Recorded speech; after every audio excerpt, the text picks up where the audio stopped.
So I've touted Gamer Sups a lot, I know, but hear me out one more time, because this new stuff. We did a top 5 flavors thing in the Elden Ring video. They came out with a new one like right after. Peach tea.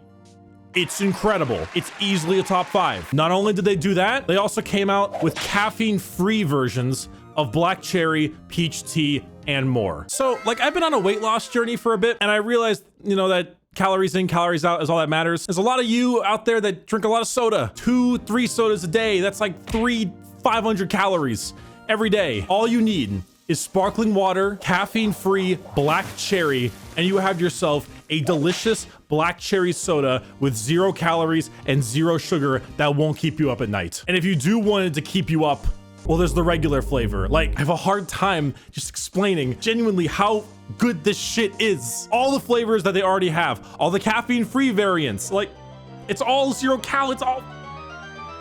It's really good. And I get a really big commission from it because obviously I'm sponsored by them. And I like money. You get 10% off if you use code Bricky forever. If you want to restock. 10% off, code Bricky forever. Check the description. There's a link there. Use code Bricky. It's really good. You know what else is really good? Uncharted 2. Hello everybody, my name is Bricky, currently serving a little bit of community service for posting this image in my community tab. I forgot the community tab even existed and I found it again, and I've just been a menace. This video will be covering Uncharted 2. I've already covered Uncharted 1. If you'd like to watch that video, I would highly recommend it because I'll be referencing it a lot. It is in the description or the cards above. Coming into Uncharted 2 was a bit of a battle. This game is legendary. It is considered by many to be one of the best games of all time. And it came out in 2009, another golden year for games. But the shock of Uncharted 1 being nowhere near as good as I thought it was had me tempering my expectations a little bit. Finishing it, it is harmed a lot less by time than Uncharted 1 was. It's not perfect, and it does have some issues, but it's not Uncharted 1. The base game is so good, so massively improved in every single department that it still holds up exceptionally, even with the passage of time. One of the best games ever made? I'm not sure I'd go that far, but it's incredible compared to the first one. It is better in every way than its predecessor. When there's a really good sequel, normally they improve upon most things, but not everything is improved upon. Not here. No, every single attribute of this game is better than the original. Every single one. The game is more than double the length of the original, and it feels shorter. The combat is massively improved. The climbing is better. The story is better. The pacing is better. The villain is better. The characters are better. The voice acting is better. The location variety, the weapon variety, every single aspect of this game is better. It is that much improved. Now, if you'll remember in my previous video, I played Uncharted 1 on normal difficulty because Uncharted 1's gameplay is ass. And also because of a certain segment lives in my head rent-free. But for this game, I wanted to challenge myself because I've beaten every Uncharted game on crushing difficulty, every single one. Now, I was a much younger Brick, better reflexes, less hit pain, but I did it. Now, I didn't want to go that hard into this game because I wanted to get it done in a timely manner, so I did hard, the one right below crushing. That may have been a mistake.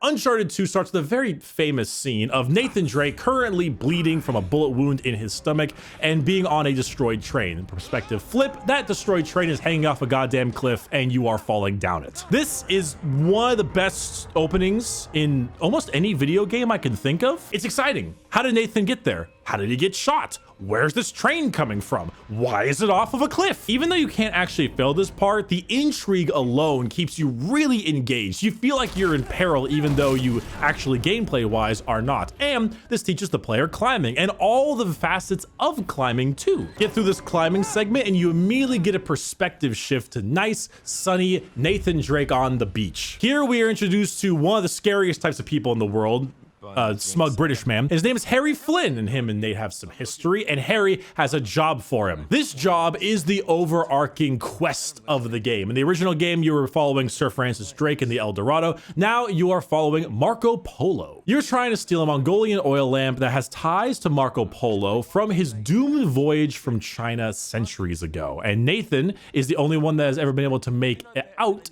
of a museum you were stealing it from. This also introduced us to Chloe Fraser, who the two of them seem to know each other, but are playing it off as if they don't, for reasons we'll know later. Nate, Drake, Nathan, Drake. Hello, Harry. Chloe here's one of the best drivers in the business. She'll take good care of us. I bet. So let's talk about the amazing things this opening scene has done. First off, the train segment has already taught you climbing. You'll be learning a little bit more of it later with the museum part, but you already understand the concept of climbing. It's also an amazing spectacle session, something that the first game really lacked. It also provides this intriguing bit of backdrop. How did the whole thing with Chloe and Flynn end up with Nathan half dead in a train off the snowy mountains? That's the intrigue, that's the setup, and they even play with it just a little bit with their transition. You in then? What the hell? I mean, what could possibly go wrong?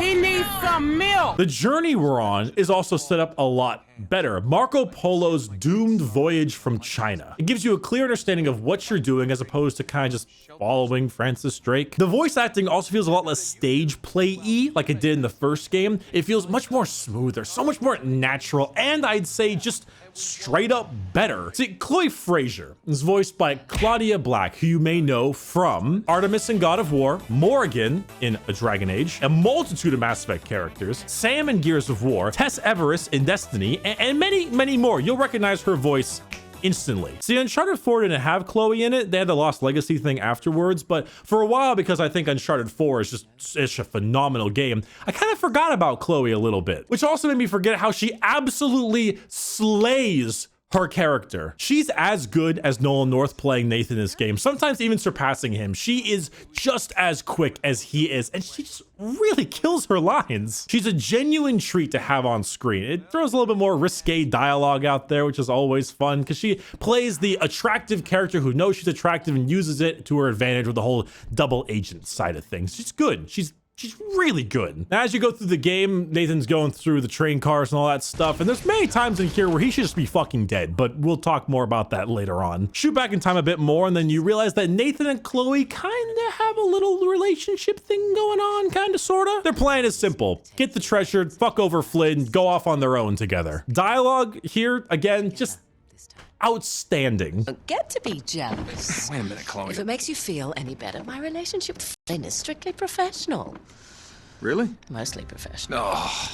Now we move to the museum heist, and it's pretty much something but climbing and stealth. That's a big part of the second game, is stealth. It's not something you could always do. Kind of feels more like a setup for a lot of different areas that eventually just lead to combat anyway, but it's an option for those of you who want to use it. At this part, it's mandatory because you're in a museum, you don't want to get caught, and you get little tranquilizer guns because you didn't want to bring guns. But, you know, they brought tranks because why not? Who cares? Doesn't matter. This section is also really good because Nate has someone to talk to, which is always when Nate is at his best. And him and Flynn has some pretty decent banter. Come on.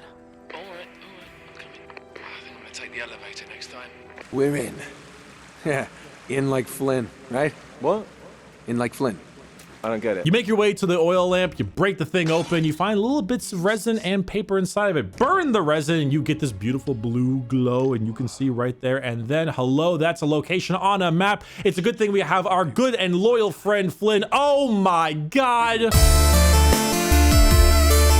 Before that, though, the overarching mystery goes up a little bit. You've realized that Marco Polo found Shambhala, Shangri-La itself, the mythical city. And whatever he came back with, well, caused some problems. Now, Shambhala, I don't know anything about that. Shangri-La, I know plenty because I play COD Zombies and that map fucking sucks. But in douchebag form, he betrays you, of course, with his very, very fancy. And the fact that you've got replica written down the side of your gun. And the fact that I've got Desert Eagle .50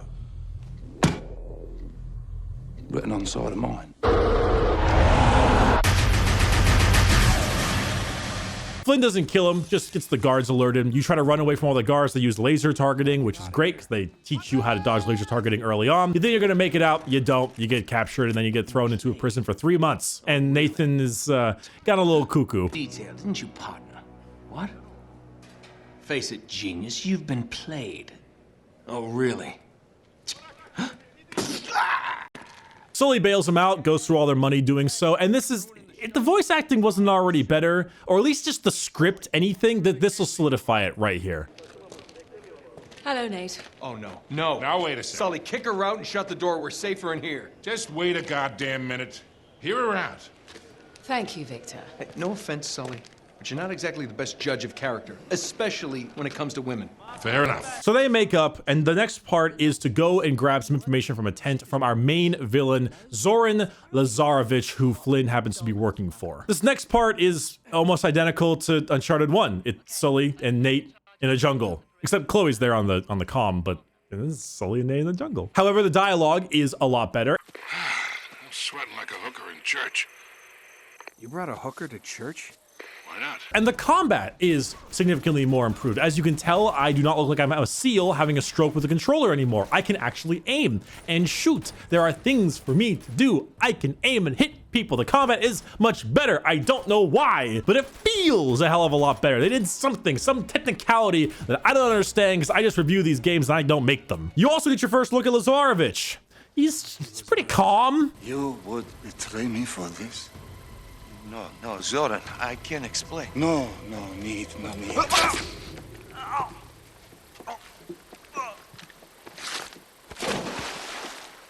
I am surrounded by traitors and fools. Cause a distraction, Nate gets in the tent and you learn about this golden passport to get to Shambhala and how Marco Polo was terrified of the cargo they had brought back. And at this point, this is when we get into the real meat of the combat. And now we can talk a little bit about the combat and the gameplay of Uncharted 2. We need a strategic plan of attack.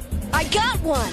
Combat time! The controls of Uncharted 2 just feel better in general. Aiming is snappier, movement feels better, enemy variety has been improved, weapon variety is improved, but not by a whole lot. The gameplay is really nothing overly special, but it's just better enough to make it feel like there's been a solid improvement, at least in the technicality of the controls. Something like that makes it feel a hell of a lot better. Controlling Nathan, specifically controlling Nathan, feels a million times better in this game.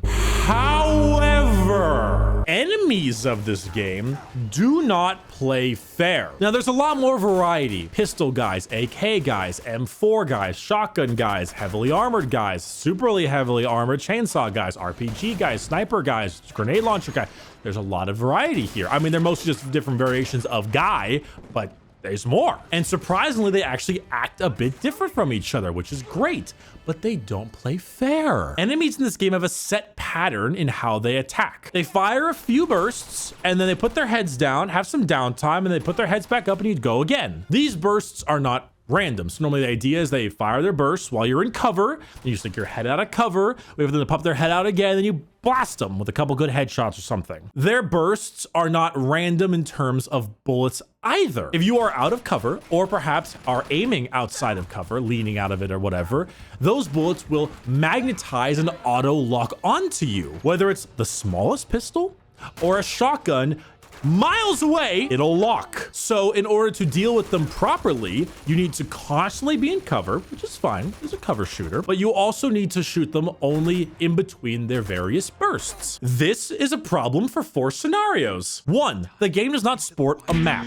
Enemies don't make a whole lot of noise either. You also die very fast. So often as you're just moving through the combat arena, you will turn a corner, there will just happen to be a guy there, and you will get insta-gibbed. 2, health regeneration in this game is decades long. Oh my God. It takes so long for you to regen this game. So you poke your head out, eat a few shots, go to gray, and then wait and wait and wait to eventually get back to normal again. Poke your head out again and immediately get set right back there, and you'll wait and you'll wait and you'll wait for so long just to regenerate your own HP. The third, if enemies overlap their fire, there's not a whole lot you can do. Example, this bridge section in a monastery. Poking my head out for a split second, and I mean a split second, puts me to grave. This makes it so that you genuinely don't have a good opportunity to stick your head out and fire at the enemies unless you are blind firing the entire way, which only works if you are really close to the enemies and you don't get a ton of ammo in this game either. They also love to throw grenades at you all the time, which means you gotta jump out of cover to move from them, which means you're not in cover, which means bullets magnetize to you as well. And finally, the respawn points are ass. And I do mean that. Each encounter has a respawn point at the beginning of the encounter, which can swap between 5 to 15 to 20 enemies. Even if you die at the last enemy, the final one, the final person, you will go right back to the beginning. And let me tell you, depending on where you are for this stuff, oh, this is nightmarish. You'll have to do a climbing section again, deal with a certain initial amount of enemies, run out of ammo in some way that you may not have realized. There are so many possibilities this can go completely wrong. It's like trying to do Renala from Elden Ring phase 1, and then you get to phase 2 and you're like, okay, I just have to do the phase 1 over and over and over again. It's not even a challenge anymore. I just gotta do this tedium in order to get to the actual combat. And let me remind you, all this you're seeing, the myriad deaths, the myriad insta-kills, this is all on hard. This isn't even the hardest difficulty. There is a harder difficulty than this. I don't remember this game being this hard, and I'm playing it on hard. I beat this on crushing. This has made me realize how much better video games have become today. Uncharted 2 is considered one of the best video games of all time, and me playing it right now, the gameplay is fine. I mean, it's serviceable, something overly crazy, but the cracks are showing much deeper than I expected. I am flabbergasted that the gameplay felt this aggravating at times. We truly have changed video games heavily because I did not remember it this way before. Granted, this isn't every combat section. When there's a regular combat section that isn't too annoying and you just kind of roll your way through it, the enemies are decently sparse, or if not sparse, they're at least in predictable areas. It's all fine, and the gameplay actually feels really darn good. But there are parts, there are sections that these scenarios really creep into, and do they get you. But anyway, back to the story. You run away from Lazarevich's men, meet up with Chloe, find this little spot with a bunch of Marco Polo's crew, skeletons. They have black teeth for some reason, tons of blood all over the place, burning resin into a torch, the whole thing. And there you find it, the golden passport to Shambhala, right after a fantastic Indiana Jones style joke from Nathan. Careful.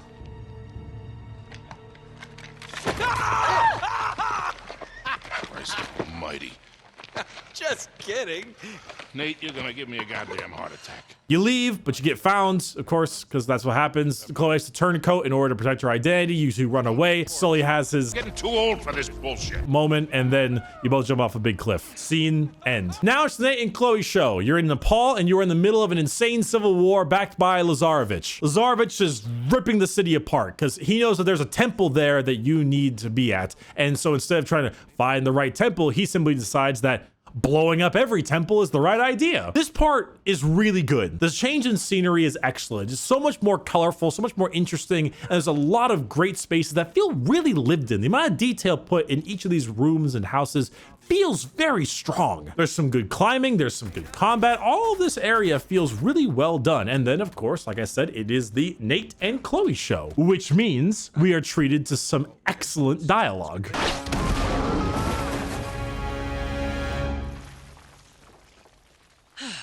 Seems like I am always saving your ass. Well, it is an ass worth saving.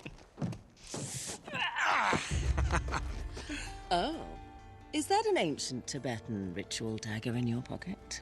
Oh, maybe I'm just happy to see you. You go through some combat, do a little bit of climbing, the whole thing, all of it looking like a wonderful spectacle. And then you get treated to the best joke in video game history. Hey, check it out. Marco, Really? come on. No. Marco, Polo. fish out of water. You are so unprofessional. Next is another one of Uncharted's like spectacle boss fights. They have a couple boss fights, so to speak, in this game. Not really boss fights, they're like gimmick fights, but they're meant to be mainly spectacle over anything. This one is a literal helicopter. A gigantic helicopter is hounding you for quite some time, and that's why you're treated to the spectacle, the falling building while you're in it, all this crazy explosions and awesomeness as you're jumping around, dealing with a literal helicopter until you find a grenade launcher to shoot the bastard down. It's very exciting. It's not particularly interesting gameplay-wise, but it's not the point. It's meant to look good. You do some climbing, you see your fallen prey in the helicopter down there, which is a nice little touch. You can kind of see it, and then drum roll, dramatic music, spaghetti-o, bad news bears. It's the ex-girlfriend. Hey! Nate? What the hell are you doing here? I like this. I also don't like this. It is a massive coincidence. It's in character, of course. Elena would obviously be doing something like this. She's the go out there, do the big journalistic thing. She has time with a gun now, definitely. Take him out, Elena! Yeah, her trailing Lazarevich makes plenty of sense. But come on, like, this is such a huge city. And there's so many temples, all this kind of stuff. Elena running into right now, right here. It's a little much. It's a little much. It's pretty coincidental. And this is where I get to talk about my new phrase. Nitpicks are problems when I say so. Napwis. You see, the unwritten rule when it comes to nitpicks is simple. Depending on how serious the media takes itself and how much fun you are having, nitpicks can be pushed aside. Their importance is diminished. The more nitpicks matter is on a case-by-case basis. It's why Nathan murdering thousands of people in game is still your lovable hero, because it generally happens in game and doesn't happen in cutscenes. It's basically the idea that cutscenes in Uncharted are the real canon moments and the gameplay is just the gameplay. This would not work if it was in Spec Ops The Line or something. John Wick is a movie that is a ton of fun, but it's played mostly straight. It takes itself seriously despite it having an outlandish perspective and idea. That part in the second movie where the two of them are firing silenced pistols in an extremely crowded subway system is fucking stupid and makes no sense. But despite us knowing that, we kind of just don't really care, because John Wick 2 is a pretty great movie. Final example, Captain America, end of Avengers Endgame, the final bit where he's an old man. No, I don't think I will. That is a massive fucking plot hole, but everyone liked Avengers Endgame, so no one really gives a shit. Napwis. Nitpicks are problems when I say so. For this coincidence here with Elena, I invoke Napwis. I will be invoking Napwis more throughout this video, but for now, well, here we are. Going back to the meeting with Elena, coincidence aside, it's exciting because what the fuck happened to them? The way Uncharted 1 just randomly ended out of nowhere, and then Elena, they're not together. There's a problem here. I mean, there's tension, there's something going on, but we didn't know. Like, we're curious. It was a ballsy fucking move to just have her not even exist until like 1/3 of the game. That took some nuts. Good job. And it also contains the best dialogue in the entire game. I'm sorry, am I sensing some history here? Oh, Elena Fisher. Last year's model. That's cute. Yeah. No. Glad you find this so funny.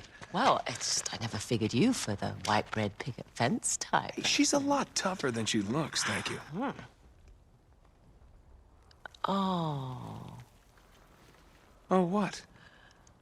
She broke your heart. Oh, please. She did. Hey, you know what? She? Maybe I broke hers. Oh, yes, Casanova. I've used that white bread picket fence line a lot. I really like that line. It stings pretty hard, but it's so versatile. You move forward a little bit, Elena and her camera guys stay behind, and then you and Chloe go solve this really good-looking puzzle.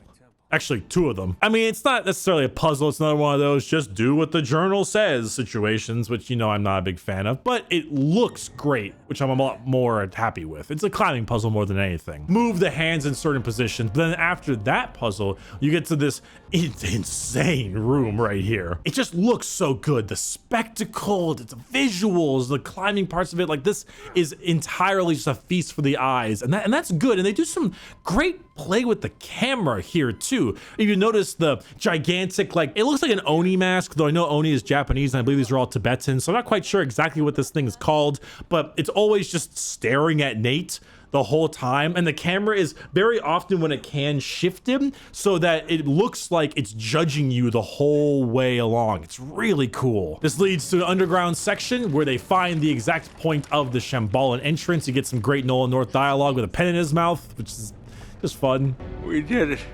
Yes. We did it.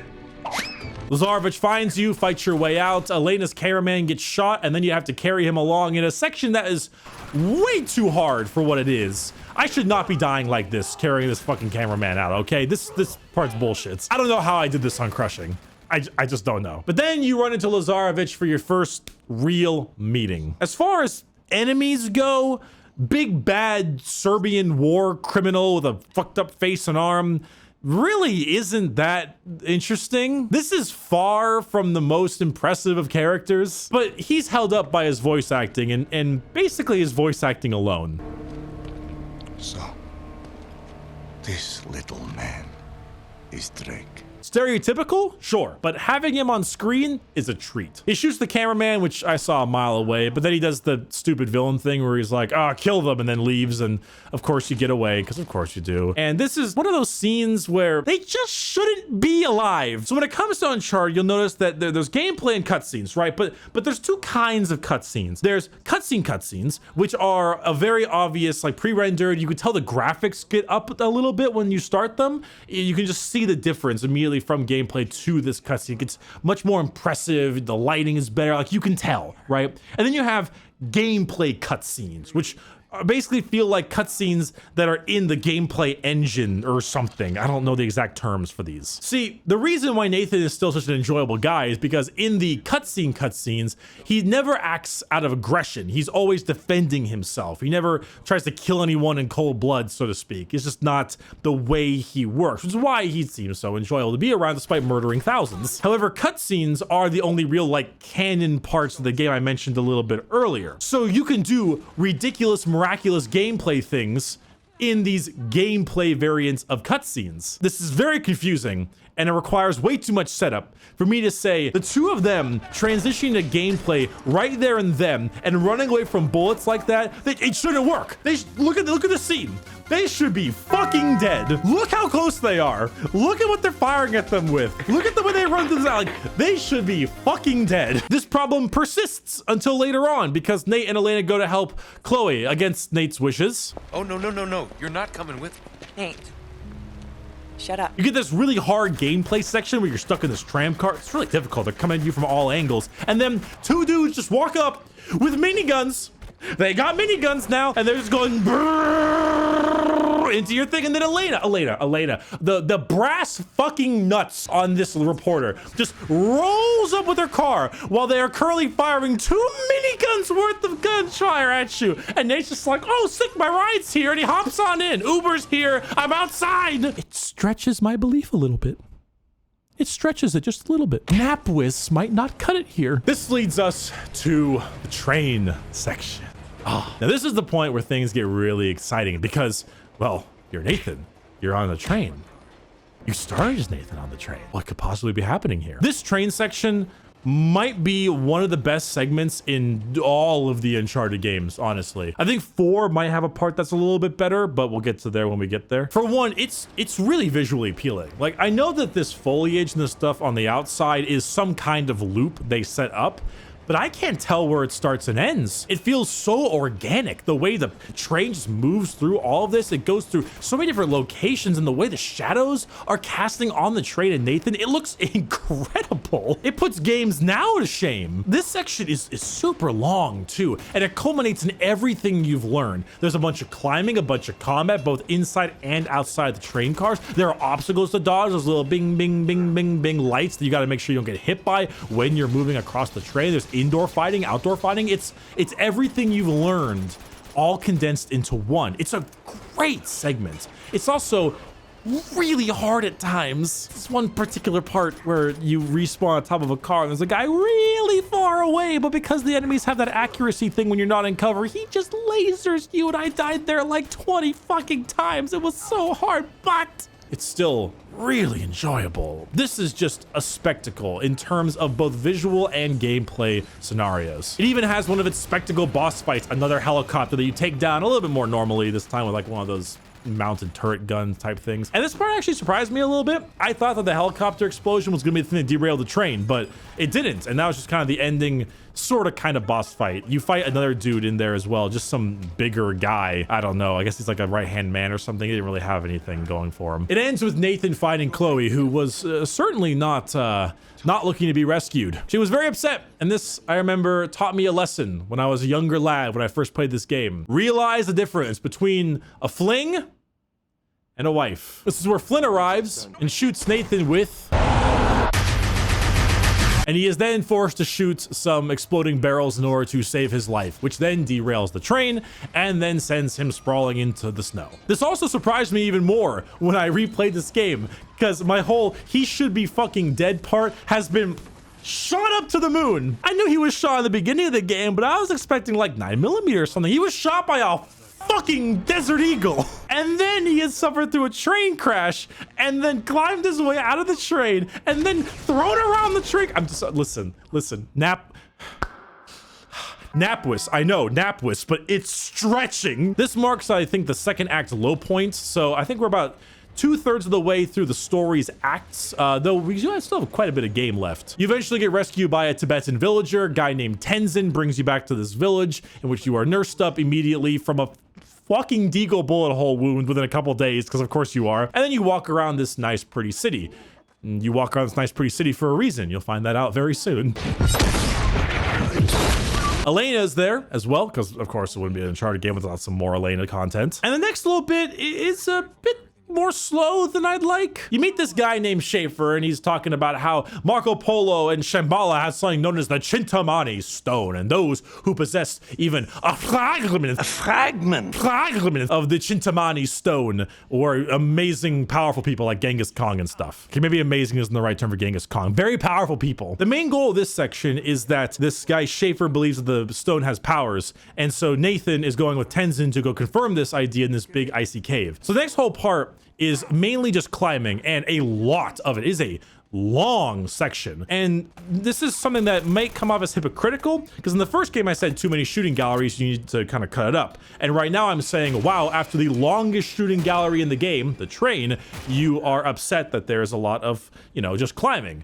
And yeah, I can kind of see that concept, but I think it's just, it's too long. Tenzin does not speak English. He only speaks Tibetan, which is an interesting choice. They don't even make any kind of subtitles for him. You genuinely don't know what he's saying the entire time unless you speak Tibetan or look it up. So Nathan doesn't really have someone to do some banter off on. I mean, he has some, but not a whole lot. And also it bugs me because the reason we're here is that Nathan doesn't believe the Chintamani stone has powers. You literally fought zombies in the last game. This is crazy. What? Nathan, what? Wait, there's some great spectacle in this part. The part where you're climbing the giant turning, looks like bell things. Like, wow, it looks really cool at times. And then you fight Yetis, and Schaefer's group were Nazis, because of course they were. It's alright, there's Yetis now. Was that the proof you needed, Nathan? Zombies wasn't enough for you? Now that Yetis exist? This part isn't bad, honestly. It's just the fact that it overstays its welcome a little too long. This does take us to the next segment. The tank. The tank. The tank. When I was a young lad, I think it took me a month, nah, that might be too much, maybe like a week, to beat this tank segment on crushing. This is the thing I was looking forward to the least. I remembered the tank. I remember the tank just like I remembered the jet ski. Except the tank was annoying because it was goddamn hard. The jet ski was annoying because it just didn't control well. The tank was insane. And I was kind of shocked at how easily I went through this area. I mean, I died plenty of times. I don't know how many times I died. Maybe this many times. But it wasn't as bad as I thought it would be, actually. Though this does involve a tank absolutely annihilating the entire city you just walked through. To give you a bit more of a emotional punch. It didn't work great for me. I spent about 30 minutes just walking around in an ice cave and I was sick of it. I was happy to see a tank. Like, give me some action. Spectacle boss fight, fuck it. And you know, I mean, in typical Russian tank fashion, I fire 2 RPGs at it and it's already on fucking fire.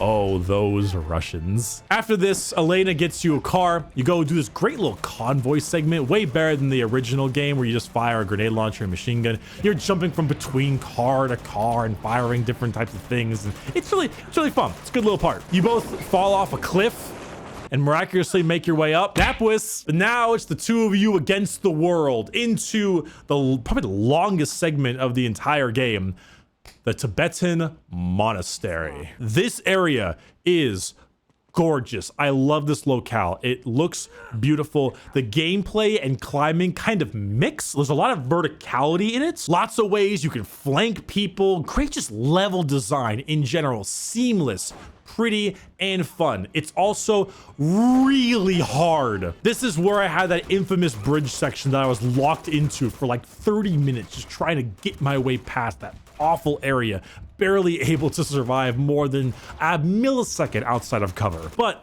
that's kind of okay, because this segment is all Nathan and Elena, and Nathan and Elena content is the best content.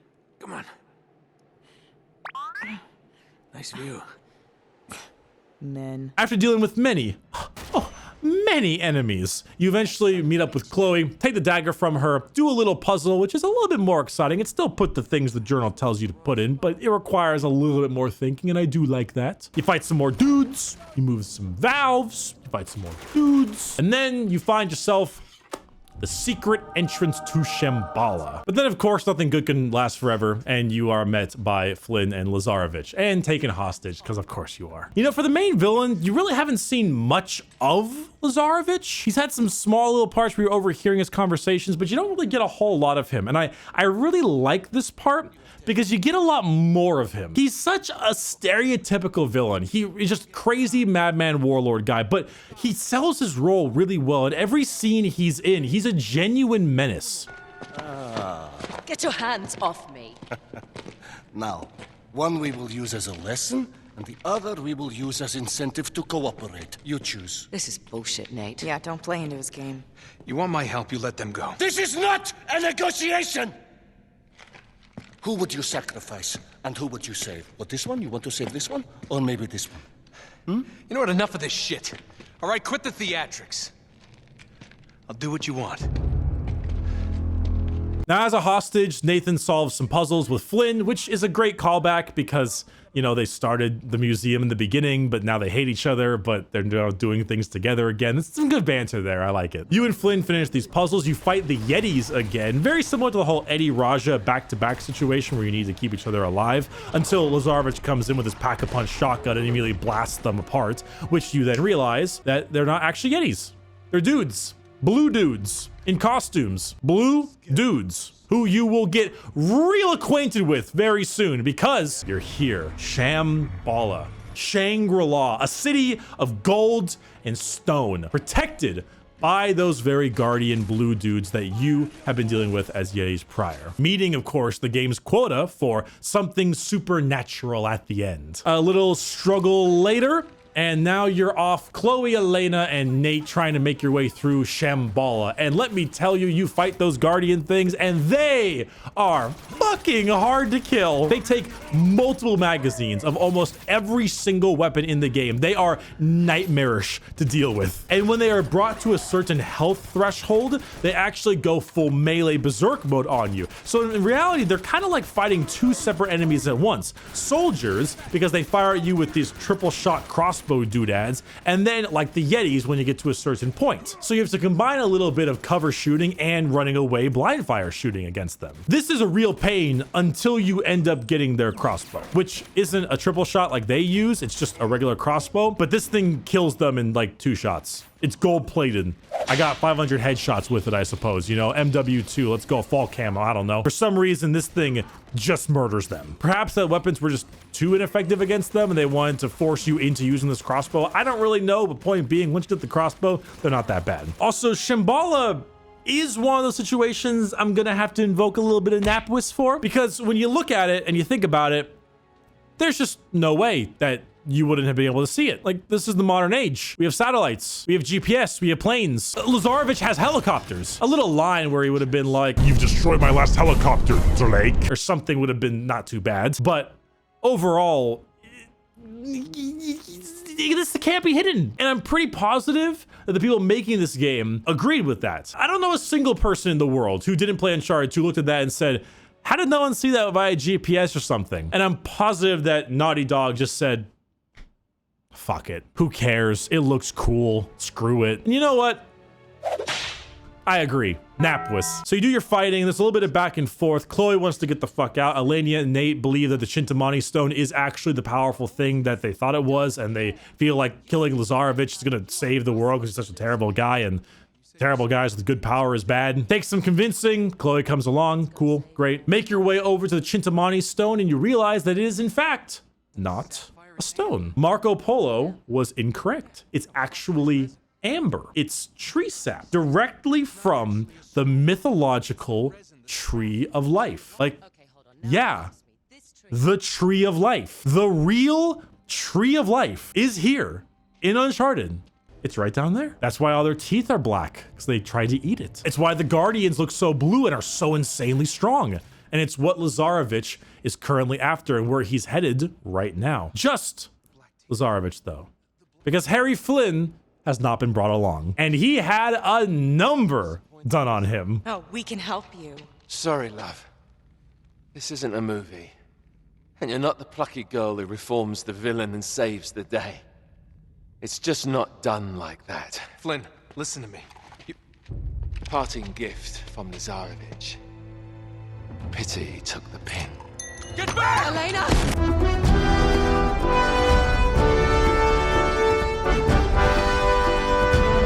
Elena gets properly shredded here, and it's a pretty jarring scene. No main character in Uncharted has been in this like level of peril, this close to death. I mean, there's anything on the train, sure, but it's Nathan. We knew he was going to survive. Also, Flynn going out like that was also not expected. He was a major part of this game, and it's extremely sudden, but in the good way. He goes out in that typical douchey way where he destroys everything along with himself. There's a combat gauntlet after this, and I gotta hand it to Claudia Black as Chloe. Her VA is just so good. She's constantly trying to help Elena along, and her dialogue it's very realistic. The way she speaks, it's like she's been in a situation like this before. It's actually kind of jarring, and it adds a lot to this scene because it feels very real. Okay, we're gonna move. Come on.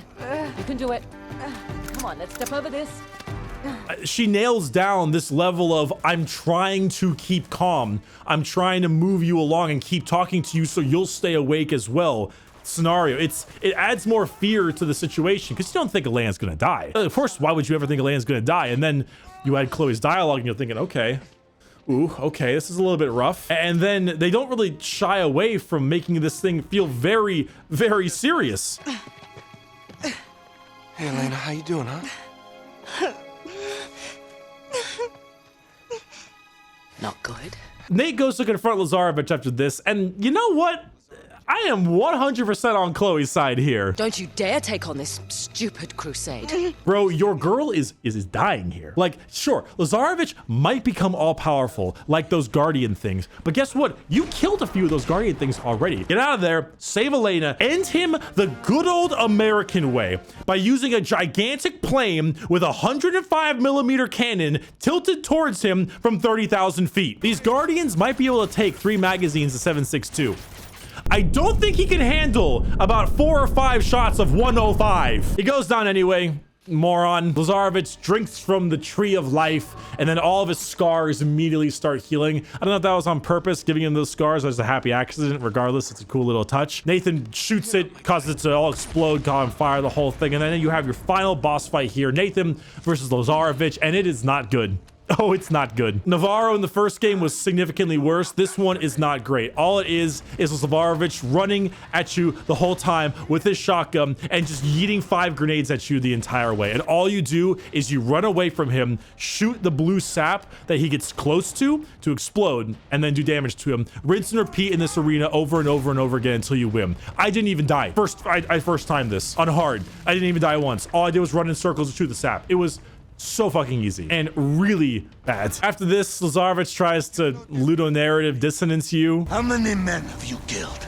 How many just today? I invoke Napwis on this one. Lazarevich, no, those were in gameplay, not in cutscenes. Don't try it. You're not Spec Ops. You can't do that to me. And because Nathan's our lovable hero, he doesn't shoot him. Instead, the Guardians rip him to shreds. He runs up, grabs Elena double-handed while the entire city is breaking down because you set the tree of life on fire, and you make your escape. Have a cutscene change. Elena is nursed back to health, of course, with the help of Sully, because, you know, no one dies. She's fine. This is the way it is. Chloe and Nathan's little relationship comes to an end because Nathan realizes he loves Elena more or whatever. Sully immediately takes advantage of that.